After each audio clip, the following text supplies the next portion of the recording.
Glad you're here. Bibles, if you have them, turn to John chapter 12. John chapter 12. As we start a new series today called Encounter, when truth defies expectation. And we're going to be taking a look at John chapter 12 this morning. But as we take this journey, we're going to be looking at some people that were close to Jesus.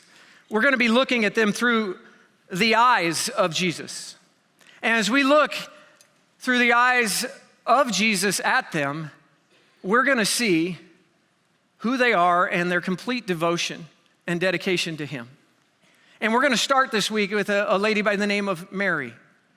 And Mary was one that was just over the top in her devotion. And when we come to this scene, it could be one that might be even just a little bit uncomfortable. But we're going to see her probably, most likely, as all the other people saw her. But the amazing thing about chapter 12 is Jesus saw her differently. And the way He looked at her and the way He saw her devotion, He understood and knew what was going on inside because it was being expressed on the outside. And what she did was passionate, but it was alarming. It was probably a little confusing, and I'm going to guess it got a little bit uncomfortable. But here's what I want you to know today as we look at the life of Mary. Humble devotion to Jesus changes you and ultimately changes eternity. Humble devotion to Jesus changes you and ultimately changes eternity. I believe this with all my heart because of you, Friends Church, 111 years. We will never know all the people that God has touched through this ministry and this church until we get to heaven one day. We're never going to be able to grasp what you have done by your time, your talent, and your treasure, because you have touched people all around the world, and that is not an overstatement. But it starts with a heart that is yielded over to Jesus with everything that they have. And humble devotion to Jesus Christ can't do anything but change you. And I believe it does change eternity. John 12, verse 1 says, 6 days before the Passover, Jesus came to Bethany where Lazarus lived, whom Jesus had raised from the dead. Here a dinner was given in Jesus' honor, and Martha served while Lazarus was among them reclining at the table with him. And then Mary took about a pint of pure nard, an expensive perfume, and she poured it on Jesus' feet and wiped his feet with her hair. The house was filled with the fragrance of the perfume, but one of his disciples, Judas Iscariot, who was later to betray him, objected, "Hey, why wasn't this perfume sold and the money given to the poor?" I mean, it was worth a year's wages. He did not say this because he cared about the poor, because he was a thief. And as keeper of the money bag, he used to help himself to what was put in it. "Leave her alone," Jesus replied. "It was intended that she should save this perfume for the day of my burial. You will always have the poor among you, but you will not always have me." So I want to set up chapter 12, and it begins in chapter 11. It tells us that just a couple weeks earlier, Mary's brother Lazarus had unexpectedly died. They had called on Jesus to come and heal him, and if you've read your Bible and you understand this story, you know Jesus got the news, but he didn't go. In fact, he went to another town and he waited, and he kind of like just blew him off. And Mary wasn't too happy about this because the funeral happens, Lazarus had died, and Jesus was nowhere to be found. She was a little bit frustrated, and then all of a sudden, Jesus makes his way to their house. And in John chapter 11, verse 32, Mary says this when Jesus finally arrived. When Mary reached the place where Jesus was and saw him, she fell at his feet and said, "Hey, Lord, if you had been here, my brother would not have died." Basically what she said is, "Jesus, you're late. It's kind of your fault that he's dead now. Because if you would have been here, this would not have happened.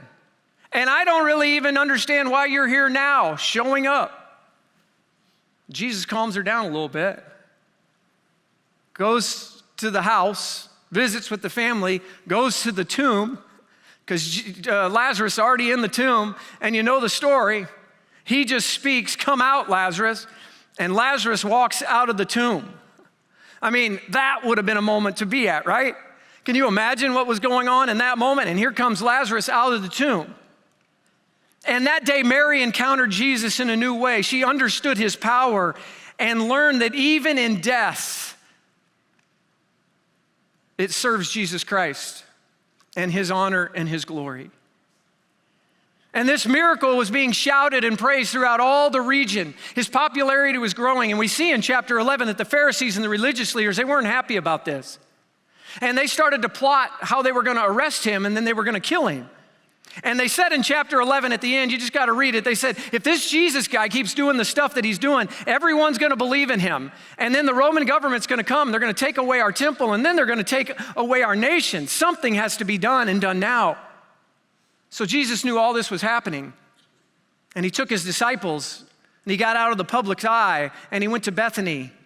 And we're in this house in chapter 12, and Martha, Mary's sister's doing what Martha does. She serves and she's taking care of everyone. And then everyone's just hanging out. And I love it that it says Lazarus is just kicking back and he's reclining at the table with his disciples. I would love to know what this guy is thinking in this moment, don't you? Like all of a sudden, I was in a tomb and I'm dead. Now I got my feet up and I'm at a table and they're about ready to have a party for me. The first resurrection party in history. He's got to be going, what is going on? And I would have loved to have been there. And then all of a sudden, Mary breaks open this alabaster jar or this bottle of perfume. And in the Gospel of Matthew, it tells the same story. It just adds a little detail to it. It says that she took and opened up the bottle and then she poured it on the head of Jesus. And as it went down his head, it went down his clothes and it went to his feet. And then that's when she took her hair down and she wiped his feet. Kind of was bathed in this perfume. And she begins to anoint Jesus. And I'm going to guess everybody was looking on like, what is going on? I mean, this doesn't happen in that culture, doesn't happen in this culture. But can you blame her? Her brother had been raised from the dead. She had encountered the power of Jesus Christ. And she wanted to show her love and her affection for Jesus in front of her friends and at this party. It was an act of worship, and it was an act of devotion. But when I read it, and I've read it a bunch of times, I looked at it and I said to myself, maybe like you, did she have to use all of the perfume? I mean, the equivalent of what she did, let's just put it in our time and our money. If you made $10 an hour at your job, the equivalent of making $10 an hour would mean that you gave $24,000 worth of perfume. If you're in Crazy Town, California, $20 an hour for minimum wage, that's $48,000 of perfume just launched on Jesus. I mean, come on, wouldn't we have gone, well, you could have used just a little bit, right? And you could have saved the rest for something else, but no, she takes it all. She takes it all and puts it on Jesus. But when someone changes your life,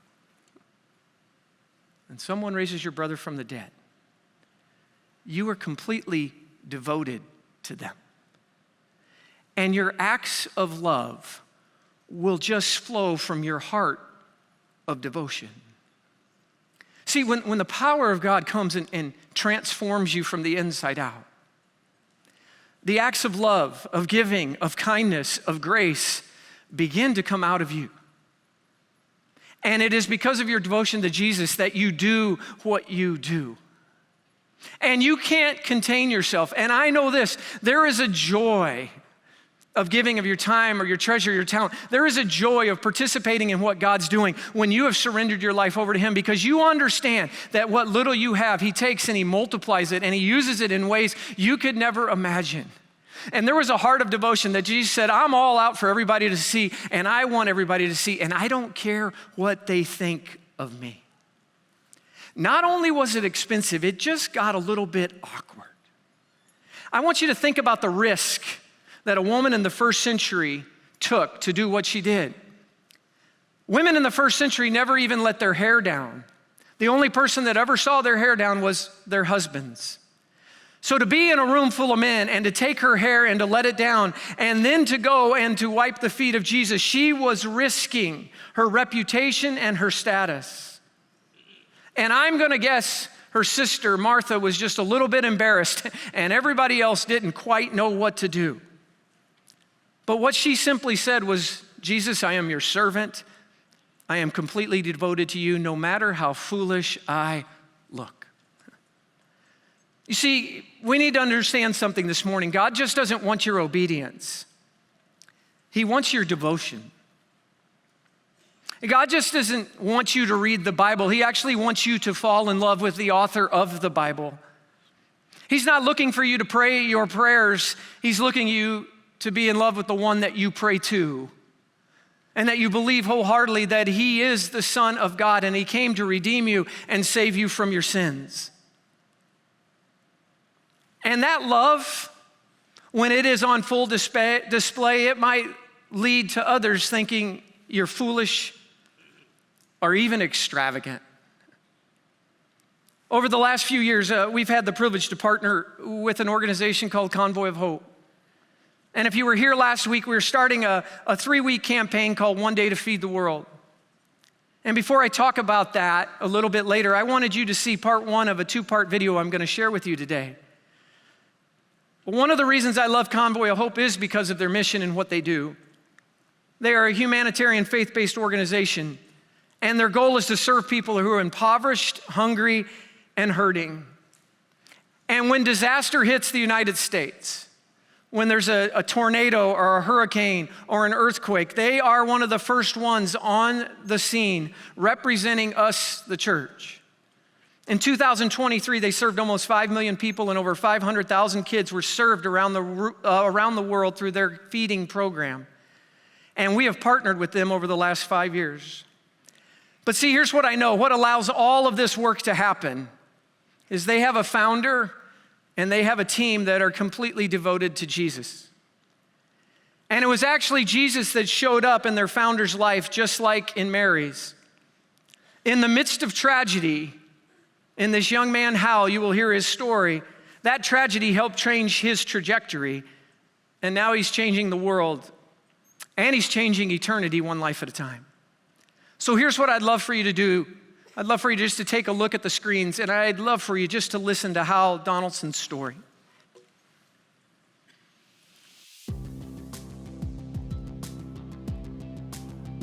Well, I am here today with Hal Donaldson, and he is the president and the leader of Convoy of Hope, and it is my privilege to be here with you. Thank you. And to be on your campus, because today was just a monumental day that I got to be a part of, as you dedicated a new training center and a facility, and God's doing amazing things in and through Convoy.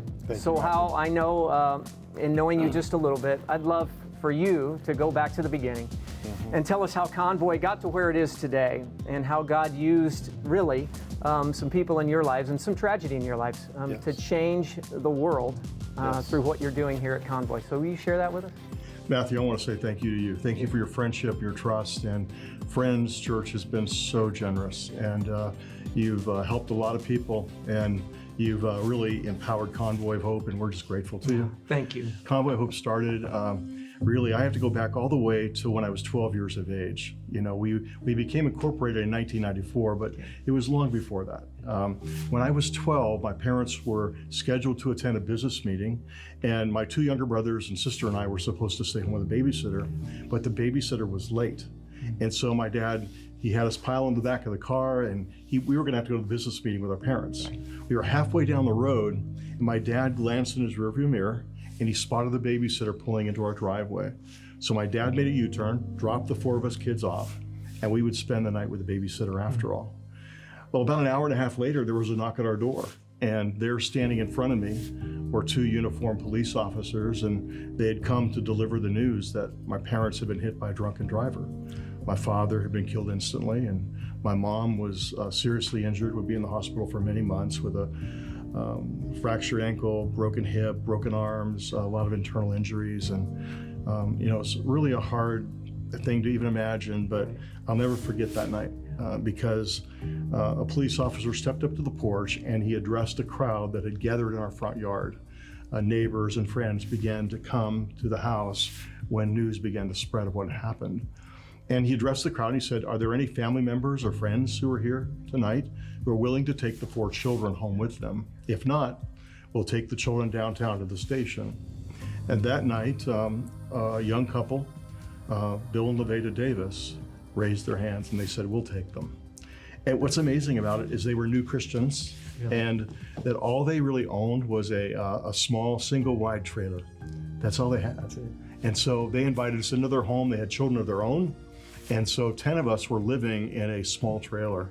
Amazing people. They sacrificed their privacy. They drained their savings account so 4 kids could have a home. And what were the ages of the kids at that point? Yeah, I was 12. My brothers were 10 and 9, and my sister was 5. Yeah. Wow. So that was the beginning of some very difficult years. Yeah. So, hard time. And we didn't have insurance, and the man who hit them didn't have insurance. And so family was forced to really survive on welfare and food stamps. Yeah. And my mom recovered. But my mom, just to tell you how traumatic this was, my mom was really scabbed and scarred because the shards from the windshield had just blown up into her face. And so weeks passed before they would allow me to go see my mom. And I think they were trying to shield me, and when I went to the hospital and I saw my mom, I actually passed out. I could not believe that was my mother. And things were hard for us, but they were extremely hard for my mom. Yeah.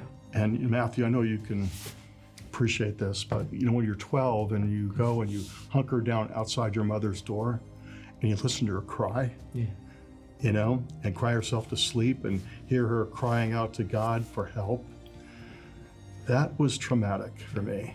I just couldn't understand how a loving God, could allow a father to be taken from 4 small children. Right.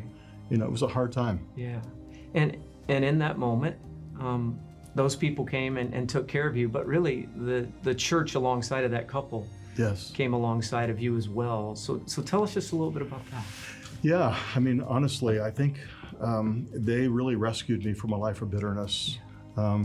People, when I go to church and people would see that I had holes in my sneakers, they would take me to a shoe store to get shoes. And times when our cupboards were empty and we'd have to go to school without a sack lunch in our hand, miraculously, people would show up at our door with bags of groceries, and people always ask me, they say, well, what difference can a bag of groceries really make, or a plate of food?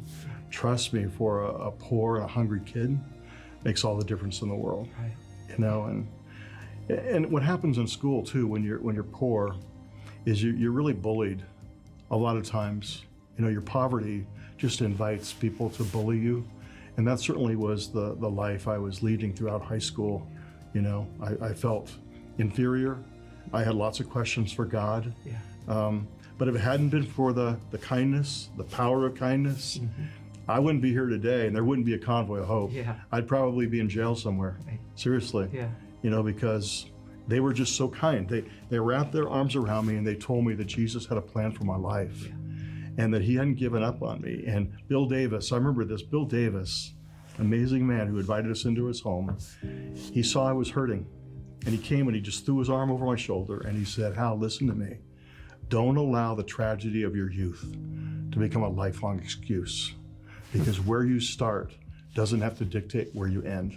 Wow. Man, those words, Matthew, were just, and they were those just words, beautiful. And they've really shaped the trajectory of your life. Very much. So God used those people in your life and that situation, but you went on a journey.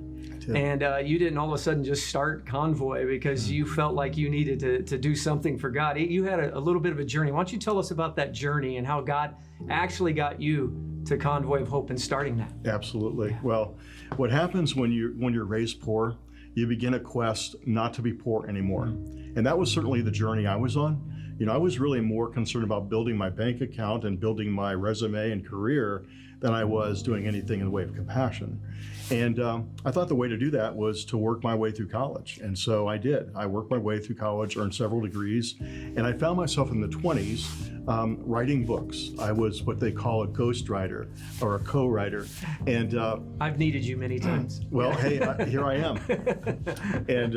And so anyway, I got a book contract for some missionaries to write a book for them in Calcutta, India. And I flew to Calcutta. When I landed, they said, well, hey, there's someone we want you to interview for our book. And they took me to meet Mother Teresa. Oh, wow. I know, which was surreal. So here I am, my late 20s, interviewing Mother Teresa. And in the course of the interview, Mother Teresa just says, young man, let me ask you a question. What are you doing to help the poor and the suffering? And I like to say, I figured it was not a good idea to lie to Mother Teresa. No, wouldn't have been smart. Not smart. So I told her the truth. I said, I'm really not doing much of anything. And she replied, well, everyone can do something. Just do the next kind thing that God puts in front of you. And Matthew, honestly, I went back to my hotel room and I remember opening up the window and looking out on the city of Calcutta and hearing the cries of the poor. Here I was sleeping and living in opulence, a beautiful hotel, but right outside the front door were these people who were desperate. Yeah. And I just began praying. I said, God, some things got to change in my life. Yeah. I came back to the States and just really began praying. I said, God, change me. And that's a dangerous thing to pray, right? But I prayed it. Yeah. I said, God, change me. And as I was praying, I felt compelled to do something quite unusual, not to sound spooky, but I just really did. God's telling you to go to 8 cities and to live in the streets for 3 days and 3 nights. And so I went to Miami, Atlanta, Chicago, DC, New York, and I walked the streets after midnight interviewing drug addicts, gang members, prostitutes, runaways, homeless. See, that's why people don't pray that prayer. That's right, exactly. Because God comes and makes us do something like that. Exactly right. So you went to 8 cities. 8 cities, yeah. And you hung out with those that were hurting and in great need. And with a hidden tape recorder. Yeah. Right? And so I would befriend them, I'd get their story. Meanwhile, I'm recording it. I'm never going to use their name, not going to in any way implicate them, but hidden tape recorder. And all I can tell you is that I saw the underbelly of America. I rode with the police on the midnight shift in each of those cities. I went to crack houses, jail cells, seedy bars. I saw the underbelly of America. Yeah. And God broke my heart. He broke my heart. So many memories went through my mind in New York City and Miami, of broken, hurting people. And I came back and I felt like God had to do a work in my heart before he could do a work through my hands. Yeah. And I came back, and along with family and friends, 29 years ago, we loaded up a pickup truck with groceries, $300 worth of groceries. Went into the migrant farm workers in Northern California, right? I'm talking about right off of Highway 5. And started passing groceries out to families and telling them that Jesus loved them, and so did we, and a church right down the street loved them too. All I can tell you is that moment changed my life. Yeah. Because it just felt so right. Yeah. So right and so fulfilling. Yeah. And I said to myself, if we could do this once, maybe we could do it again. And God just began to breathe on it and bless it. And, now Convoy of Hope is the 43rd largest charity in the United States, according to Forbes. Yeah. We've been able to serve and share Jesus with 200 million people, distribute $2.5 billion in donated food and supplies through churches for the sake of the gospel. It's remarkable what God has done. Well, it's one kind act, and then you just kept doing it over and over and over. Yes. But you answered God's call. Yes.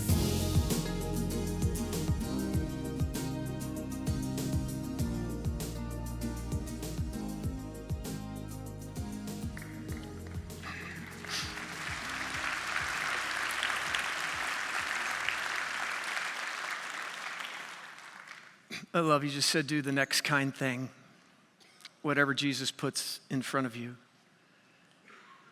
Mary was devoted and showed Jesus a heart motivated by love.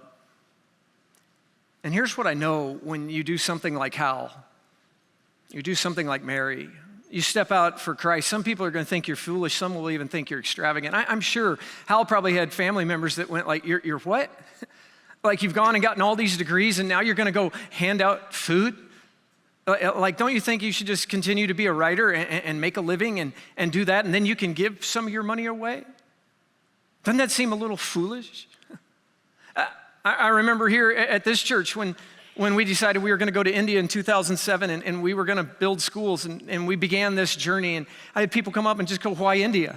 Why are we going to India? And I was like, I have no idea, except that God told me when I was in India that we should speak up for the voiceless. It's crazy that Hal was in India and God moved in his heart. There's something about India, I'm telling you, some of you might go to that meeting today and God's going to change you.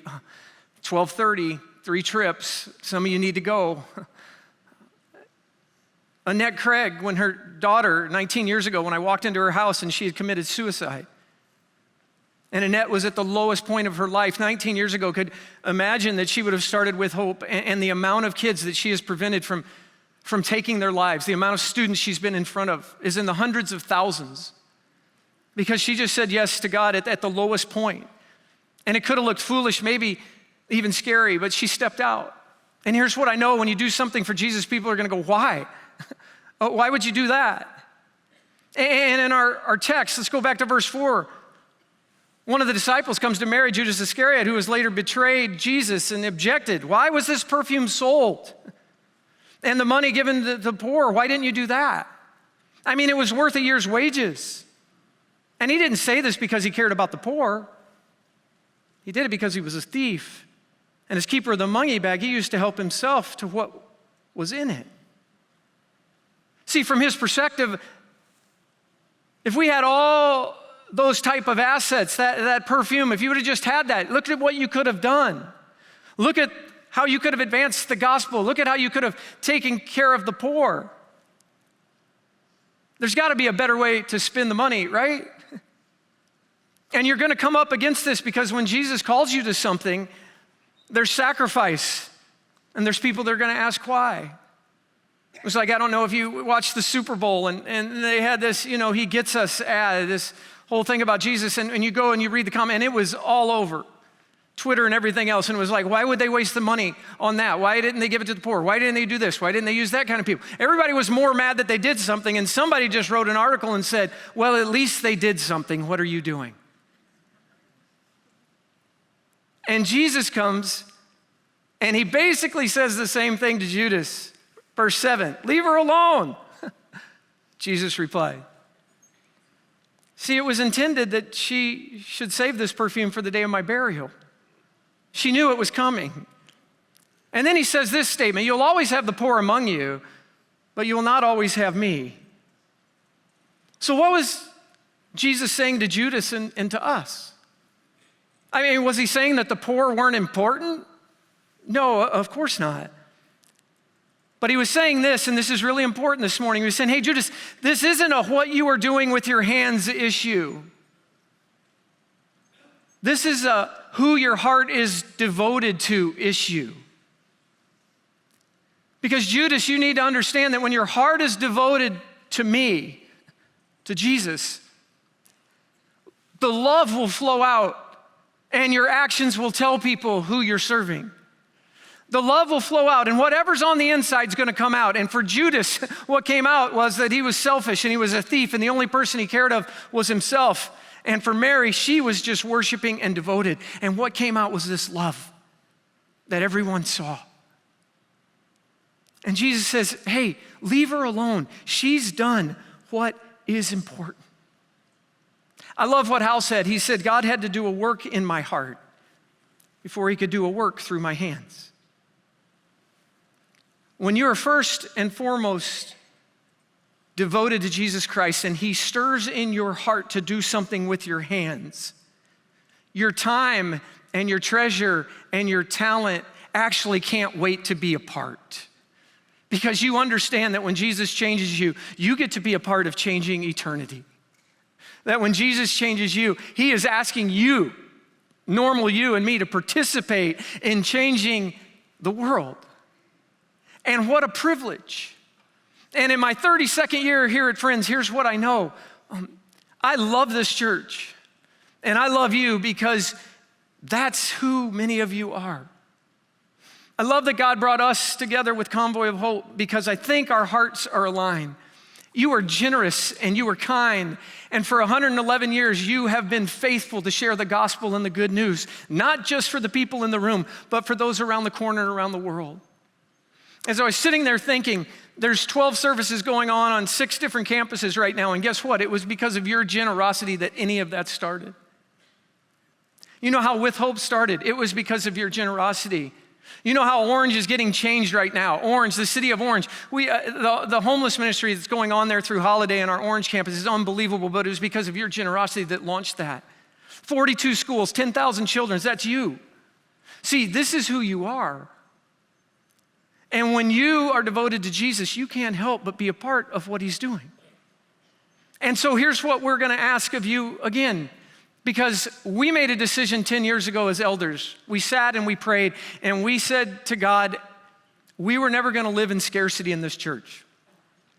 We were going to give away resources. We were going to give away staff. We were going to give away our money so other campuses and churches could thrive. We were going to live beyond ourselves. And I can just tell you, ever since then, God has blessed this place in unbelievable ways through your generosity. And so we're going to continue to do that. So this campaign is really simple. We have a goal of $200,000. 2 years ago, you raised $200,000 through One Day to Feed the World. What's One Day to Feed the World? Well, it's all of us, one day's salary that we would give to support kids around the world. We are going to feed children in Africa this time. So you would take one day of your salary, 365 days, and one day of your salary you would give to this campaign. If you make $100,000, divide that by 365 days, that means you'd give around $274. You would give one day so they could eat every day for a year. In 2022, we did this, and you fed in Nepal 1,254 children for 1 year every day, as well as educated them and helped them hear the good news of who Jesus was. Since 2017, you have fed 3,646 children around the world. They've had 1 year's worth of full stomachs, educated minds, and most importantly, an understanding of Jesus and his love for him. That's just through Convoy, not including everything else that you do. And so One Day to Feed the World is that we all get to give one day so they can eat every day. And so I'm asking you to join us. I want you to understand the impact that it makes. And so as I close this service this morning, we just got a few more minutes of Hal, and I wanted him to share a little bit about One Day to Feed the World, and then I will come back and I'll close. But take a look at the screens one more time. I know this, as I look at our church, we do have a church of world changers. We have a church of generous people. And so I know that the church is really, really important to you. Yes. So before we talk about One Day to Feed the World, I'd love for you just to tell us, really God kind of changed some things in your life 12 years ago about the church. He did. And how do you see the church and Convoy of Hope as they work together in partnership? Yes. What happens when you begin to, I would say, have some success in the world of compassion and humanitarian work is that you are tempted to go down a trail of just meeting physical needs but not sharing Jesus. 12 years ago, our board of directors made a determination. No, God raised up Convoy of Hope to meet both physical and spiritual needs, to emulate Jesus in doing both. That's what Jesus did, right? He would meet a need and then he would tell them the way to eternal life. We made the decision 12 years ago that that's who we are. That's what God had raised us up to do, and that we were to do everything we do to be tethered to a local church. Nothing apart from the church, with the church. Yeah. And there's a reason for that, is that the church will be there long after Convoy is gone. The church is God's answer, quite frankly, to the needs of the world. And so our job is to really be the supply chain, the resourcer of churches across the country. And we have the privilege of working with thousands of churches every year in this country, and then worldwide, another thousands plus. Yeah. So I think that one decision changed everything. Yeah. Well, it gives us the privilege to partner with you, and we've been partnering with you. Thank you. But we're doing One Day to Feed the World. And I would love for you just to say why this is so important. And would you just encourage maybe our people at Friends Church to maybe take a step of kindness? Because if we get to do something together, we get to be a voice for the voiceless, we get to speak up. Yes. And so would you just encourage them and tell them really how One Day to Change the World actually does change the world? Yes. Well, first, thank you for your willingness as a leader to lead your people in One Day to Feed the World. For that, I'm grateful, but I know I'm sitting here speaking on behalf of thousands and thousands of people whose destiny, whose lives will change because your congregation, your people have said yes and been willing to give one day's wage. That one day's wage, we will multiply many times over, many times, to reach out to hungry kids, desperate mothers, farmers that have been without rain for years. We'll help them grow crops. And on top of that, we will lead them to Jesus. Yeah. So first I want to say thank you for just your willingness. The second thing is that, one day to feed the world is something that God is using across the country to really encourage people to be generous. And if I can tell you one story, just one. I was speaking at a large church afterward. I was stepping off the platform with the pastor, and a woman came running toward me from the back of the sanctuary, massive sanctuary, but I saw her, and she was running toward me. And I didn't know if she was coming to hit me or to hug me, but I knew she was coming at me. And she came and she threw her arms around me, and she whispered in my ear, she said, use this to feed a hungry child. And she squeezed two $1 bills in my hand. And then she walked away. And when she walked away, I noticed that her dress was probably 2 or 3 sizes too large, and she was wearing tattered sandals. And the pastor leaned over to me and he said, "Hal, that woman is homeless, and we've been trying to help her, and she just gave you all she has." To me, that's one of the most profound one day to feed the world gifts I've ever received. It's that widow's mite. It's just, this is all I got. God takes our generosity and he multiplies it. Yes, but Deuteronomy 15 makes it very clear. It tells us how he multiplies it. It tells us that when we are willing to give to the poor and the suffering, he in turn will bless our work, our health, our family, our finances. He blesses us. It says that he will bless everything we set our hand to if we partner with him. And honestly, I've seen people go the extra mile, and when they go the extra mile, watch out, because God goes the extra mile. That's right, he does. Yeah, he does. Well, Hal, I know you thanked us, but I really want to just say thank you to you. Oh, thank you. There's great examples of God using men and women all over the world. But as I come here to Springfield, and as I've seen you and been involved in Convoy of Hope, your humility and your kindness and your willingness to say yes to Jesus, you've changed my life. Thank you, man. And you've encouraged me, and I am grateful. Our church is grateful. So for you, we say thank you. You exemplify Christ. Your organization exemplifies Christ. Thank you so much. And it is our privilege to partner with you. Thank you. So as we get to do this together, we're going to speak up for those who have no voice. And our church is going to give, and they're going to give abundantly, because that's who they are. And I think God's going to change their heart as they begin to use their hands for his glory and his honor. So thank you. And thanks for being a part of what you're doing all around the world and what you're doing to help Friends Church become more like Jesus. Well, Appreciate you. You've touched my heart. And to Friends Church, thank you. Thank you for your trust. We're so grateful. Thank you, Hal. Appreciate it. You too.